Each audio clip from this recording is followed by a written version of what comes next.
Fala galera, tudo bem com vocês? E aí, como é que vocês estão? Vamos continuar nossa leitura bíblica em um ano. Muito bom estar com vocês mais uma vez. De novo quero agradecer, estamos começando mais um tempo de leitura. E galera, tem sido muito legal. A gente tem virado aí uma audiência excelente a cada dia. Tem sido especial compartilhar esse tempo de leitura da palavra de Deus com você. E eu não quero deixar de pedir para você, por favor, compartilha aí. Compartilha com mais pessoas, convida mais gente para ler a palavra de Deus com a gente, beleza? Compartilha aí, não precisa começar no início do ano, né? A gente está liberando diariamente o conteúdo, então se começar agora, tá tudo certo porque dá para continuar a leitura com o passar do tempo. Então, o caso vai ser sempre um ano de leitura, então vai dar tudo certo. Daqui a um ano, se começar hoje, a pessoa vai estar concluindo a leitura. E você, se você começou junto com a gente lá no primeiro dia, você está no dia 153 hoje. Uau, hein? Fala sério. Muito bom, galera. Muito bom estar com vocês. Estamos na semana de número 22, quinto dia. Quinto dia da semana 22. Na verdade, sexto dia da semana 22, me confundi aqui. Sexto dia da semana 22 e hoje a gente vai ler 1 Reis 14, 1 Reis 15 e também 2 Coríntios capítulo 4. Vamos nessa? Deus, obrigado, Deus. Deus, obrigado pela vida. Deus, obrigado porque você é nosso Deus, obrigado porque nós temos pleno acesso a Ti, obrigado porque nós chamamos o Senhor e o Senhor responde. O Senhor não é um Deus distante, mas ao contrário, o Senhor está perto, o Senhor ouve as nossas orações, o Senhor escuta o nosso clamor. Deus, como o Senhor é bom. Nós amamos ser seus filhos, nós amamos ser seus, nós amamos render as nossas vidas a Ti, somos gratos a Ti, Deus. Totalmente gratos, porque o Senhor é bom, o seu amor, a sua misericórdia duram para sempre. Nós te honramos, nós te agradecemos, nós te adoramos. Deus bom, Deus amado, Deus fiel, Deus presente, Deus amigo, tudo para nós. Senhor, nós nos rendemos. Nós queremos que o Senhor seja nosso Senhor, nós queremos nos submeter ao teu senhorio, obedecer a tua palavra, obedecer a sua voz. Fala conosco, nos dê sinais da sua vontade, nos revele quem tu és, nos revele o teu querer, porque nós queremos segui-lo, Pai. Fala conosco hoje enquanto lemos a sua palavra, que ela vá além da letra e abra os nossos olhos para aquilo que o Senhor tem para as nossas vidas, em nome de Jesus. Amém.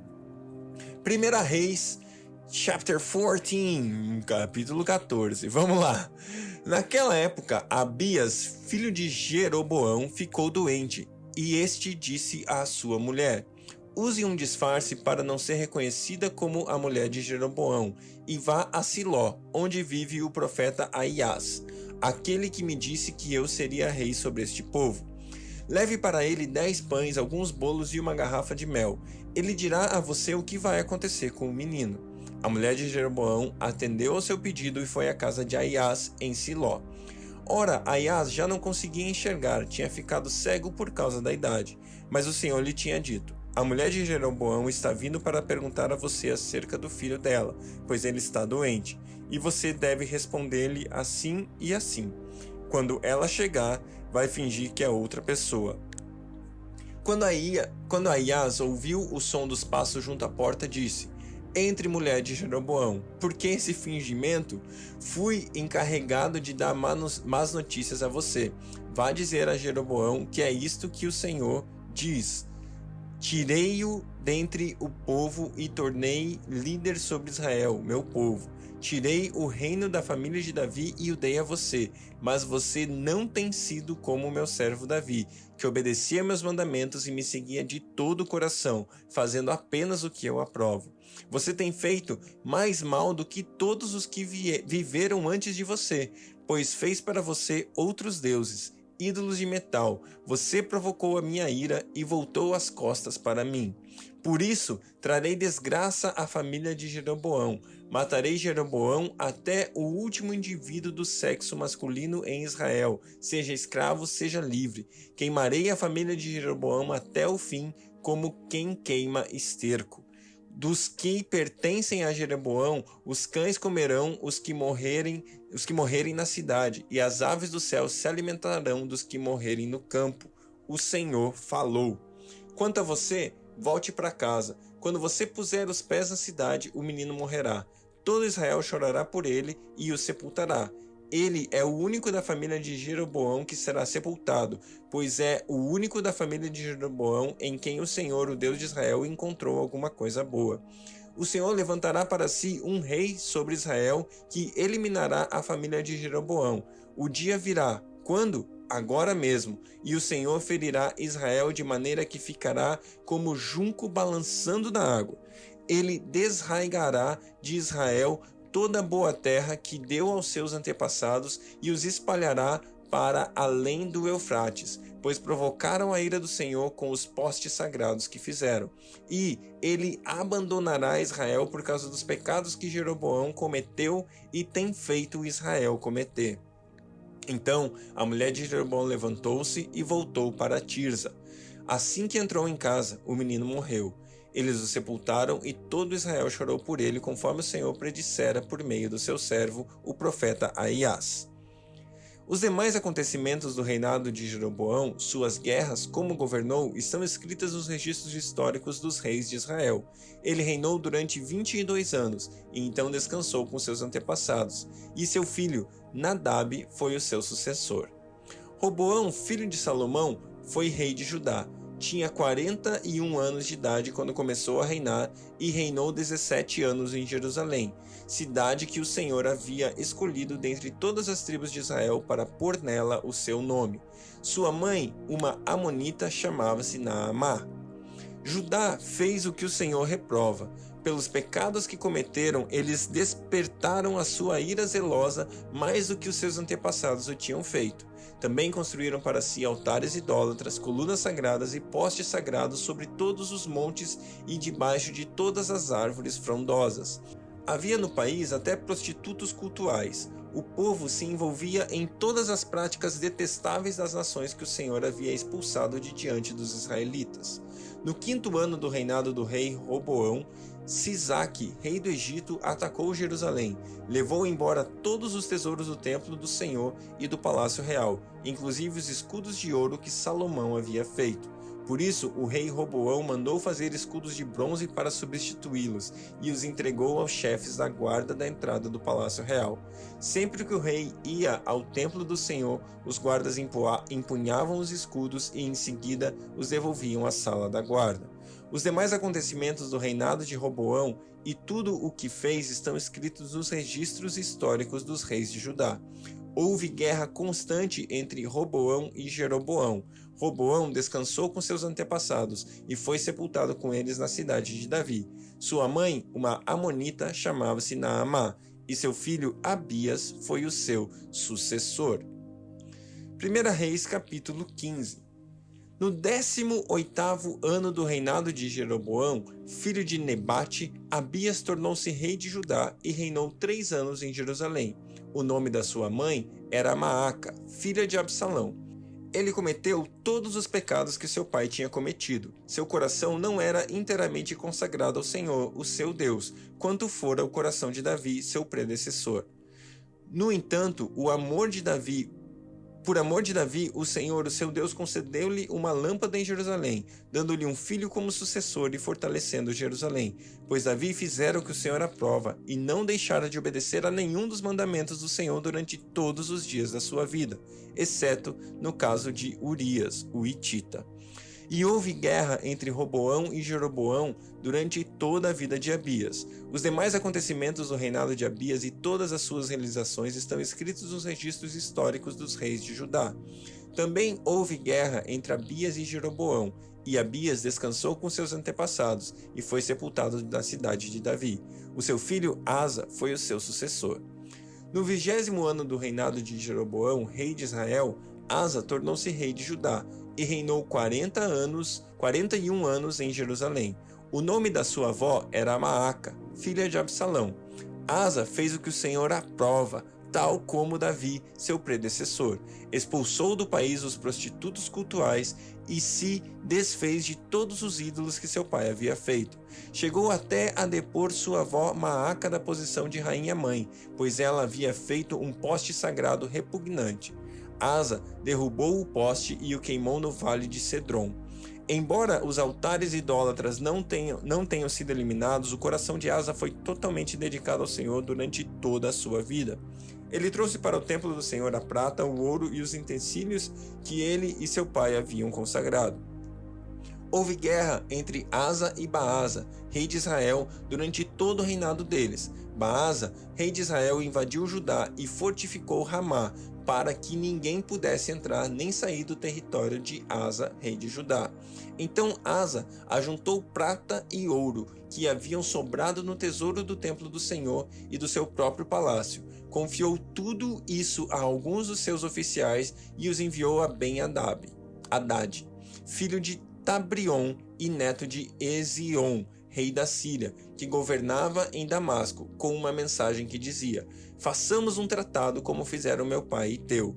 Eu estou te enviando como presente prata e ouro. Agora, rompe o tratado que tens com Baasa, rei de Israel, para que ele saia do meu país. Ben-Hadad aceitou a proposta do rei Asa e ordenou aos comandantes das suas forças que atacassem a cidade de Israel. Ele atacou Ijon, Dan, Abel-Bet-Maaca e todo o Quirinete, além de Naftali. Quando Baasa soube disso, abandonou a construção dos muros de Ramá e foi para Tirza. Então o rei Asa reuniu todos os homens de Judá, ninguém foi isentado, e eles retiraram de Ramá as pedras e a madeira que Baasa estivera usando.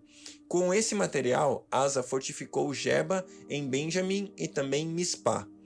Os demais acontecimentos do reinado de Asa, todas as suas realizações, todos os seus atos e todas as cidades que construiu, tudo isso está escrito nos registros históricos dos reis de Judá. Na velhice, Asa sofreu uma doença nos pés, e quando descansou com seus antepassados, foi sepultado com eles na cidade de Davi, seu predecessor. E seu filho, Josafá, foi o seu sucessor.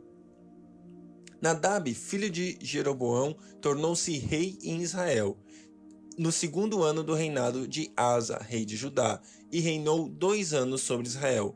Fez o que o Senhor reprova, andando nos caminhos de seu pai e no pecado que ele tinha levado Israel a cometer.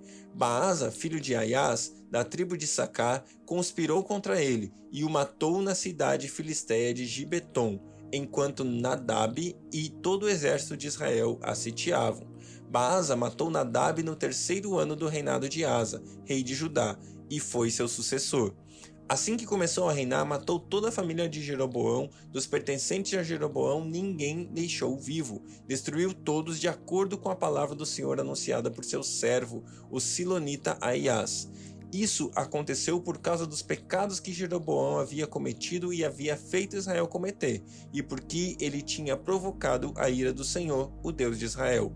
Os demais acontecimentos do reinado de Nadab e tudo o que fez estão escritos nos registros históricos dos reis de Israel. Houve guerra entre Asa e Baasa, rei de Israel, durante todo o reinado deles. No 3º ano do reinado de Asa, rei de Judá, Baasa, filho de Aias, tornou-se rei de todo Israel, em Tirza, e reinou 24 anos. Fez o que o Senhor reprova, andando nos caminhos de Jeroboão e nos pecados que ele tinha levado Israel a cometer. Glória a Deus, aqui a gente vê uma série de reis, uma série de pessoas que reinaram sobre Judá e Israel. Como você pode ver, nesse tempo havia uma divisão, Israel não estava unificada e existia então o reino de Judá e o reino de Israel e muita guerra entre eles. E aqui a gente vê Deus destacando os reis que seguiram o coração de Deus e os reis que não seguiram. Constantemente, a primeira palavra introdutória a respeito de um rei é se ele fez o que o Senhor reprova ou se ele andou nos caminhos do Senhor, se ele andou nos caminhos de Davi. Como é que foi o padrão do reinado desses reis, dessas pessoas? E assim sendo, a consequência da sua escolha trazia bênção ou maldição sobre o povo que ele governava. A gente vê aqui, em algum momento, o pessoal, o rei de Judá, cadê o nome dele aqui? Deixa eu encontrar. o reinado de Asa. Asa sendo um homem daqueles que escolheu fazer a vontade de Deus, escolheu andar nos caminhos do Senhor, foi radical e, tirou do meio de Judá os deuses estranhos, tirou do meio de Judá aquilo que não era da vontade de Deus. E a gente vê Deus abençoando, vê Deus movendo, vê Deus fazendo a vontade dele sobre o reino, vê o reino de Deus se estabelecendo quando o rei se submete então à vontade de Deus. E o contrário acontece com todos os outros reis, ali do reinado de Jeroboão e seus filhos e seus descendentes em Israel, Israel seguindo os caminhos contrários, o caminho da idolatria, o caminho do pecado, o caminho que eu e você devemos aprender a não seguir, aprender a não fazer. Devemos seguir em obediência, em submissão, tendo Deus como nosso Senhor. É muito fácil hoje em dia nós temos Deus como o nosso Deus, como o nosso Pai, mas poucas vezes, a gente tem Ele como nosso Salvador, mas poucas vezes nós temos Ele como Senhor. E Deus, a gente vê na história do Antigo Testamento e no Novo também, que a obediência faz parte de termos Deus como Deus. E aí, como tem sido a sua obediência? O quanto você tem ouvido e obedecido à vontade do seu Deus? Como nós estamos nisso? É uma pergunta que eu deixo para você. Deixe Deus ser o seu Senhor. 2 Coríntios capítulo 4. Portanto, visto que temos este ministério pela misericórdia que nos foi dada, não desanimamos. Antes, renunciamos aos procedimentos secretos e vergonhosos. Não usamos de engano nem torcemos a palavra de Deus. Ao contrário, mediante a clara exposição da verdade, recomendamo-nos à consciência de todos diante de Deus. Mas, se o nosso evangelho está encoberto, para os que estão perecendo é que está encoberto.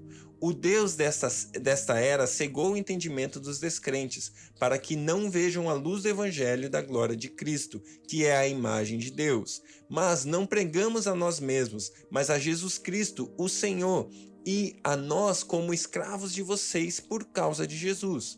Pois Deus que disse, das trevas resplandeça a luz, Ele mesmo brilhou em nossos corações para a iluminação do conhecimento da glória de Deus na face de Cristo. Mas temos esse tesouro em vasos de barro, para mostrar que o poder que a tudo excede provém de Deus, e não de nós.